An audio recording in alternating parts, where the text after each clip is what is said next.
Hello Virgo, Sun, Moon, Rising, and Venus signs. Kamusta po kayo? Sana po nasa mabuti kayong kalagayan.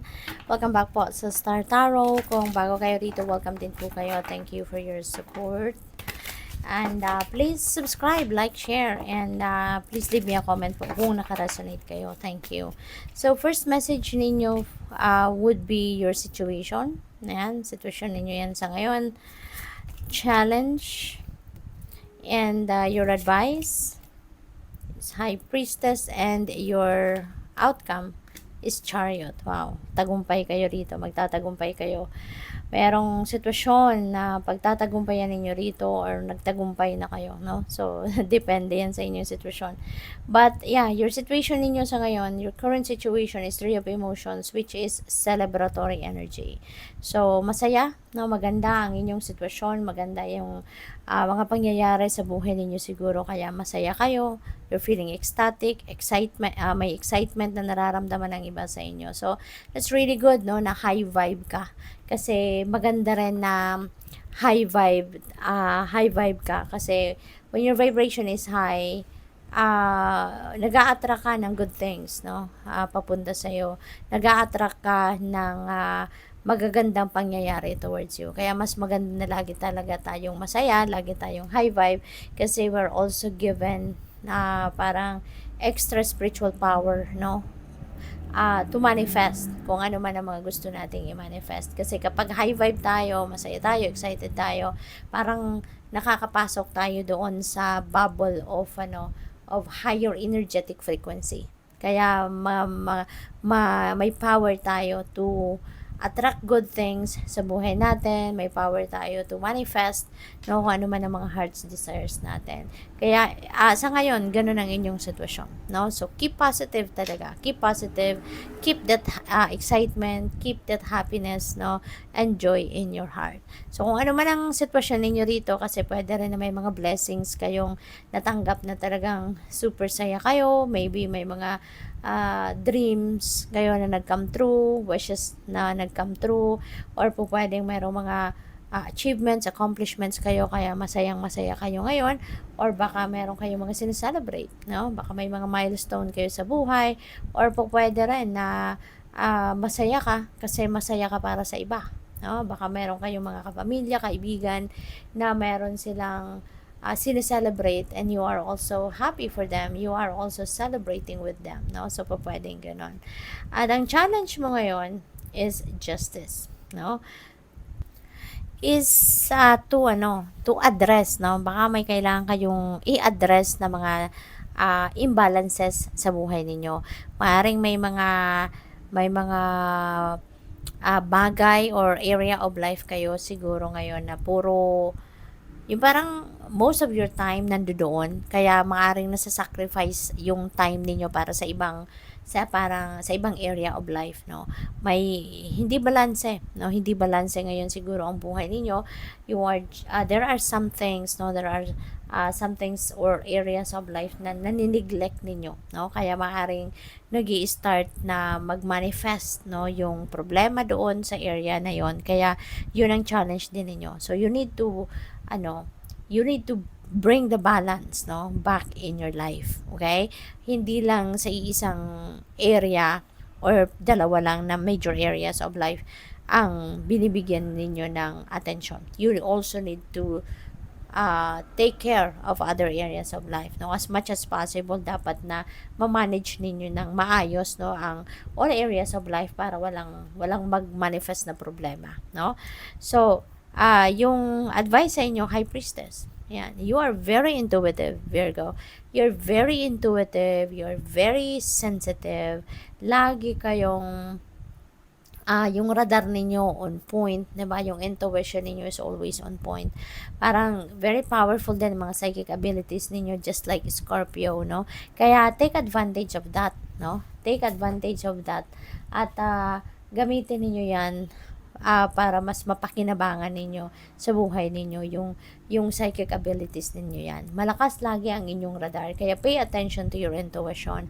Always listen and follow what your intuition is telling you. Okay? Kasi maraming guidance ang binibigay or pinapadala sa inyo ang Divine Universe. And that can help you to how you can navigate, no, your situation sa ngayon para mas maging balanse, mas maging maayos, mas maging maganda ang ganap, no, sa buhay ninyo. Okay? And your outcome is Chariot. You are going to succeed. No? Kung ano man ang challenge na ito sa buhay ninyo sa ngayon, mapagtatagumpayan mo yan. Maayos mo yan, maibabalik mo yung balanse sa buhay mo. Matalino ka, you are very smart, and you're very intuitive and sensitive. So, gamitin mo yan, pagsama-samahin mo yan, and you are going to succeed. No? You are going to end up victorious dito kahit ano man ang problema ang pagdaanan ninyo, masusolusyonan at masusolusyonan mo yan, and you will end up successful, no, sa lahat ng ginagawa ninyo. So let's dig in, no, dito sa more energies. Let's dig deeper into various areas ng readings ninyo. And I would like to take this opportunity to thank you for your support sa channel. Maraming salamat for being here. Maraming salamat for subscribing to my channel. At kung hindi pa kayo nakakapag-subscribe, mag-subscribe na po kayo. And sa mga hindi nag-skip ng ads, maraming salamat. At doon sa mga nagpapadala ng donation, no, through Super Thanks, salamat din po. So, yung clarifier ninyo for 3 of emotions is 7 of Wands. Ayan, so pwedeng meron ditong meron ditong nagtatry na sirain ang iyong kasiyahan or nambabasag ng trip, no? Parang ganon.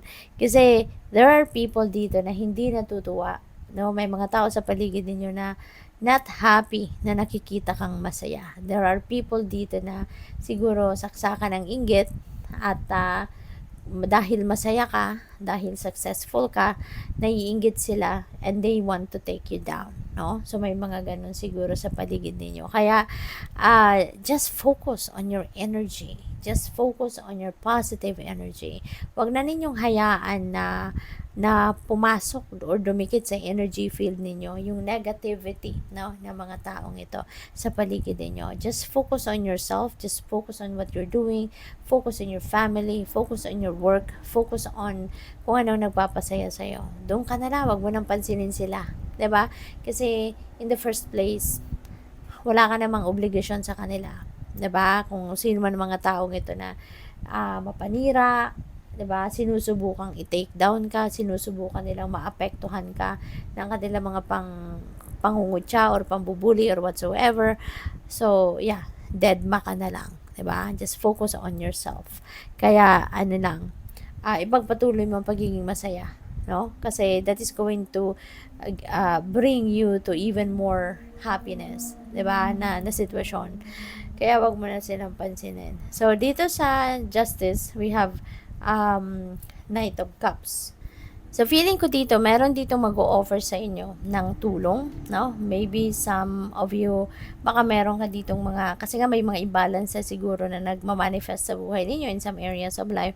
Baka meron ditong mga tao that are very supportive of you, very considerate of you, no, na pwedeng mag-offer sa inyo ng tulong, no, para mabalanse mo ang lahat. Mahari kasi na marami ka ding ginagawa, marami kang obligasyon, responsibilidad, kaya maybe these people are seeing the need, no, ninyo, na kailangan ninyo ng tulong, kaya maaaring mag-o-offer sila sa iyo ng tulong, mag-o-offer sila na yung kukuha ng iba mong obligasyon, no? Sila na yung tatrabaho ng iba mong trabaho, yung ganon, para mabalanse mo lang ang lahat, no? So, good for you. So, the Priestess, Devil energy, maybe you are dealing with a Capricorn person kasi Devil energy is Capricorn energy. So, feeling ko, karugtong pa rin dito ni Knight of Cups, no? So, kung sino man tong tutulong sa'yo, pagdating sa mga obligasyon mo, mga ginagawa mo, you know, maybe a Capricorn person will be to the rescue, no? Baka isang Capricorn person ang tutulong sa'yo, or baka isang Capricorn person dito ang willing na sumalo, no, ng iba ninyong responsibilidad, iba ninyong obligasyon, no, kasi nga yun, na nabibisi na kayo, na parang overwhelm na siguro kayo ng mga ginagawa, kaya nagkakaroon ng imbalance, no? So, feeling ko, isang Capricorn, yung someone na kumbaga nandiyan dyan, ready, no? To take over doon sa iba mong mga ginagawa, no? So, nandiyan siya. Siya yung helping hand ninyo, no? So, you're very lucky. With the Chariot, meron tayong Emperor, no? So, si Chariot is a moving on energy. Si Chariot is success, no? There is success dito. And Emperor is stability. It's about stability. This is about organization. So, kung ano man ang mga susunod mong gagawin, 'di ba? Mapagtatagumpayan mo yung hirap na to with the help of someone na maybe nga isang Capricorn, and you will be succeeding sa hirap na to, mapagtatagumpayan ninyo, and you are going to start to work on stabilizing your situation. So, in the end, talagang feeling ko rito, magiging maayos ang lahat, mababalanse mo na din ang lahat, magsisimula kang magkaroon ng organization sa mga ginagawa ninyo, sa mga priorities ninyo, maaaring mababalanse mo na talaga ang lahat. You're going to make sure na magiging stable na, no, ang lahat sa buhay ninyo. Aayusin mo na wala ka nang mamimiss, hindi ka na mau-overwhelm sa mga obligasyon na responsibilidad ninyo kasi meron ka nang makakatulong. So at least time management also will be the key dito, at talagang maaayos mo na ang lahat, no? Things are going to be back in order, things are going to be back in balance, kaya which is really really beautiful. So tignan natin kung ano pa yung mensahe para sa iyo for the week, Virgo. So we have renewal, ayan. So kailangan din ninyo, no, yung renewal, because maybe nga, 'di ba, baka overwhelmed kayo sa trabaho, overwhelmed kayo sa iba't ibang obligasyon, responsibilidad na ginagawa ninyo, kaya you need to renew yourself. You need to do some kind of introspection, reflection, magpahinga naman kayo, 'di ba? Mag-ano naman kayo, magmuni-muni, magnilay-nilay. Okay? So, and in order for you to renew yourself, in order for you to get back to balance, talaga maibalik ninyo yung sarili ninyo sa pagiging kalmado, organisado, yung ganon, no? And kanina ko pa nakikita si Golden Frog, and Golden Frog, you know, is about abundance, no? This signifies abundance. Kaya feeling ko abundance is coming your way also, no, Virgo. Magiging masagana ka din pagdating sa pera. You will be blessed, no, with abundance and prosperity, so which is really good. Finding whatever you are seeking, you will be finding it. Kaya magiging masaya ka, no? Magiging masaya ka. May mga pagbabago kasi may butterfly dito. Butterfly signifies change. So, maaring sa kung ano man ang hinahanap ninyo, no? Whatever it is that you are finding within yourself. Dito yung nakikita ko, parang may hinahanap ka sa sarili mo. Parang siguro may hinahanap ka within you na mahahanap mo to, and ito yung bubuo sa iyo, no? Ito yung bubuo sa iyong pakiramdam. And that change is coming up, no? Dahil sa mahanap mo na siguro yung sarili mo, baka yun ang baka yun ang hinahanap mo, yun ang sa tingin mo kulang sa buhay mo. Mahahanap mo na yung missing piece, mahahanap mo na yung sagot sa mga tanong mo, and that is going to be the start of a change, no, sa perspective mo, change sa buhay mo in general, no? Kaya magiging masaya ka na kasi finally mabubuo na yung puzzle, kumbaga, no? So tingnan natin kung ano pa ang mga messages para sa iyo.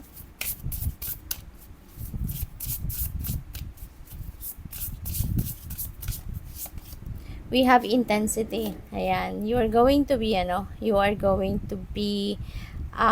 inspired, you know, magkakaroon kayo ng fire talaga sa puso ninyo, determination will be there, you will be driven sa ngayon kasi ma-organize mo ng lahat, 'di ba? So after that, no, parang aalagwa ka na, parang matapos mo na ma-organize ang lahat para makakapag-focus ka na sa iba't ibang area ng buhay mo, wala ka nang mani-neglect, wala na magkakaroon ng imbalance. Kaya dito na siguro yung pagsimula ng pag-alagwa mo, ito na yung simula ng pag-expand mo, no? At papunta ka na sa talagang full-blown na pag-asenso. Kasi magiging may stabilize mo na ang lahat-lahat sa buhay mo. Diba? So, lahat, mabibigyan mo na ng oras, panahon, atensyon. Diba? Kaya, magiging maayos na ang lahat. So, final message ninyo, Virgo, is it's up to you. No? So, napaka-blessed mo. Kasi, you are given that liberty. No? Binibless ka ng universe ng mga opportunities, binibless ka ng universe ng kung ano ang mga pwedeng kakailanganin mo, no? Sa mga kung ano mga gusto mong gawin sa buhay mo. And you are given the liberty to choose. Diba? You are given the liberty to decide. Kaya sinasabi sa iyo dito, it's up to you. You are being blessed, no? With whatever you need. At nasa sa inyo na lang ang desisyon, no? Papaano ninyo ina-navigate ang sitwasyon ninyo? Papaano ninyo gagamitin, no, yung mga blessings sa'yo, or ano ang iti-take advantage mo ng mga opportunities. It's all up to you. So, good luck. Thank you for watching. Love and light. Namaste.